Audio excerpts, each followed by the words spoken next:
Foreclosures reach pre-pandemic levels nationwide. So I wanted to cover this as this is going to be an ongoing issue for the fourth quarter in 2022 and 2023. Illinois, Delaware, and South Carolina had the highest foreclosure rates.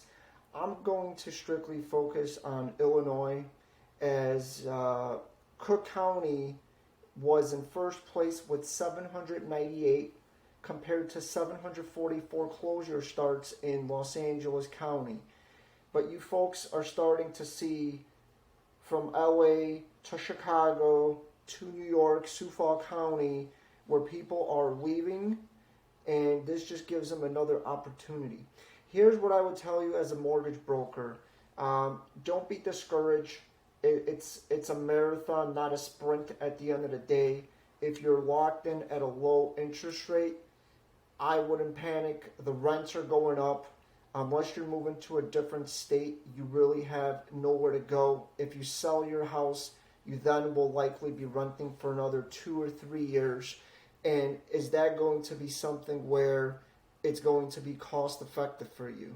Even in my city in Jacksonville, Florida, 1 in every 22,074 units have occurred. So we will see an uptick in this. Here we take a look at Peoria, Illinois, metropolitan areas with a population of at least 200,000 who had the highest foreclosure. For any of you that have done a down payment assistance through IDA in the state of Illinois, Peoria is one of those counties. And I do think that those down payment assistance programs, along with FHA loans, are contributing to these defaults. One thing I would also say is if you are a real estate agent in the state of Illinois, I would recommend and caution you to get licensed or get set up as an REO real estate agent. So when these houses do hit the markets, you're going to be able to snag them up and list them. Or resell them for banks. But this is something that's not going to be another 2007 and 8 in my eyes. It's going to be varied state by state.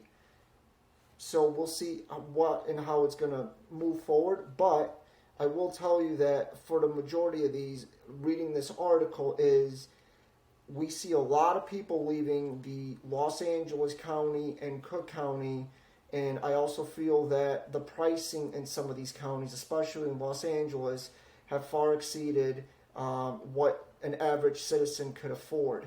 So I hope this article was found helpful to you. And again, if you're looking to buy a house within the next year, don't be discouraged. Just make sure if you're going to finance anything, you want to get in the house where you're minimally going to live anywhere from 5 to 15 years. Because these cycles are going to be reoccurring based on how large the stock market is these days, along with the bond market. So you just want to find a property that you're going to find adequate for you and your family, and you're not going to have to move left and right.